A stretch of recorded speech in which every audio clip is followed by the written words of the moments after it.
Hello, everyone. We're joined by San Diego FC head coach Mikey Varas, who will start with an opening statement, and then we'll open it up to the room with questions. I just want to start by saying I understand that there was an incident in the stands after the game, and I just want to state clearly, as we did earlier in the season, our club values are really clear. There's no place for violence in this sport. This is the beautiful game. It's supposed to bring joy. Of course, there's passion, but we're gathering all the information. I don't have enough information to give you guys anything, so I would like to focus on the game from a questions perspective. Thank you, Coach. We're going to start up here with questions. Go ahead. Tony Sanchez, San Diego Football. Mikey, in this hard-fought battle, your team had a couple of looks where they were pressed and they were given opportunities to go and take it in the first half. However, they fought till the end. What does it tell you from a team that seemed like to have an emotional victory by a Chucky sprint in the 84th minute, but then ultimately getting that goal? Yeah, I think first and foremost, everybody should take note of this moment in time. This is a big moment for the club. These are moments that clubs are built on. These are the moments nobody will forget that inspire an entire region and make the club real. The guys got the goal in 95th minute, and it's an amazing goal, honors to Irving. But like you said, my favorite play of the game is Irving chasing down Peck on a yellow card, 70 yards, making a sliding tackle. These are moments that clubs are built on, and these are legacies for me in terms of how Irving shows who he is on the field. Mark, great.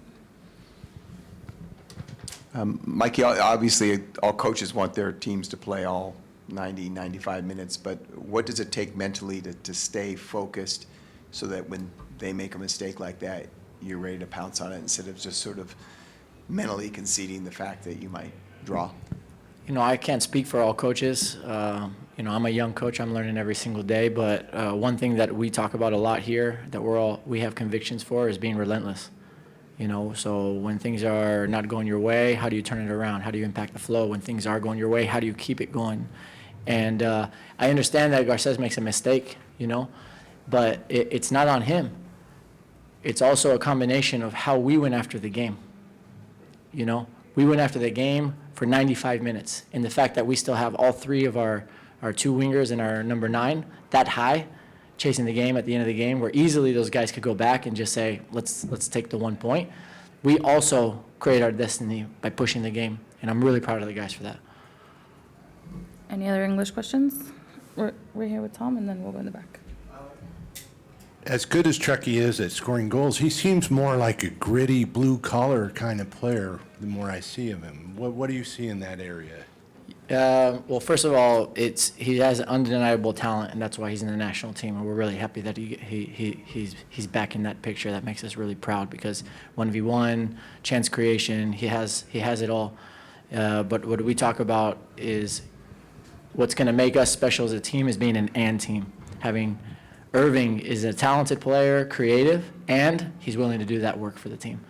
And I think that play in this game is an embodiment of who we want to be as a club. Derek, back there?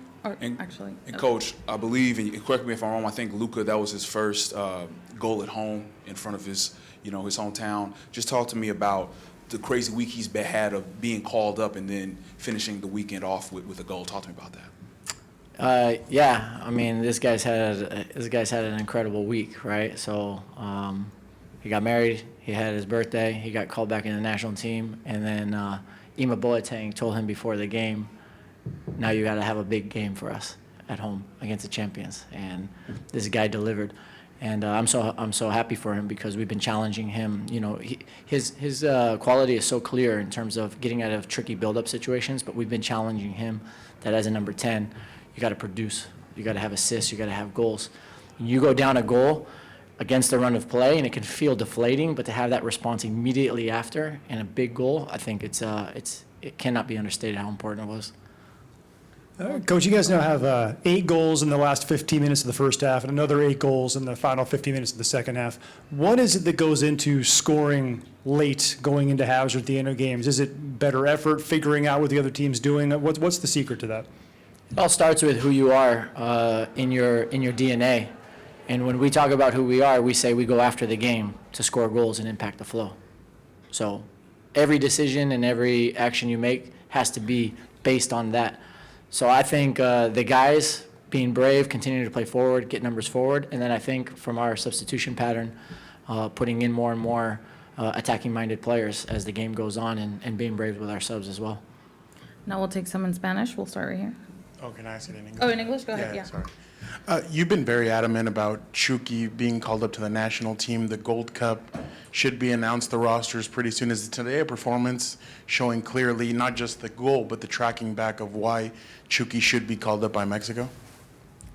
Today's performance shows you how you give yourself a chance to be a top team, because you make the difference with your quality and you do the work for the team to defend that goal as much as possible, and to make sure that you find a way, no matter what, that you don't concede.